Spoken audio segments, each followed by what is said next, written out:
Hello gamers and welcome to another game dev video. The day started late, and by late I mean 10 in the evening, so I got to working on Rouge. Some code here, some errors there, code, more errors, and finally I got a working order system. Now only ingredients based on your order will appear.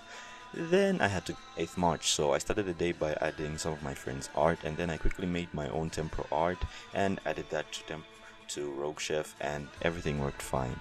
Just kidding, I had to fix a bug where when mixing ingredients you could mix more than were actually needed. I kid you not, this was all because I used the less than symbol instead of the greater than. After that, it was the end of game dev for the day. 9th March started the day by adding some changes to GunSmith, by finally adding the boss rooms for the other rooms, and I added this UI for the shop in Rouge.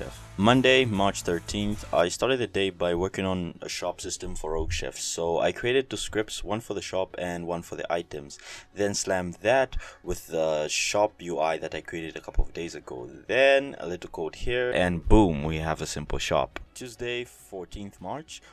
On this day, I worked on Rouge, opened up Unity, opened some code, wrote some code, then broke some more code, and now you can buy stuff from the shop.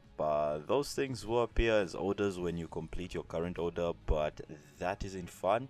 So the next thing on the list is to make orders increase exponentially. So after doing that using Unity's animation curves, whenever you complete an order, a new order appears with an increased number from the previous one, so you don't always get 10 orders per order.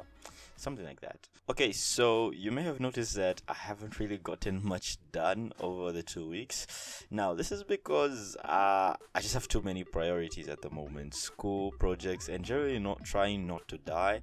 So I'm kind of busy and don't have much energy to do game dev. But I am pushing towards a bi-weekly upload schedule. This will give me enough time to do game dev on a regular basis while making sure I don't do extremely bad in school and, well, don't die. So yeah, peace out. Hope you enjoy this video. If you do, like; if not, subscribe. Peace.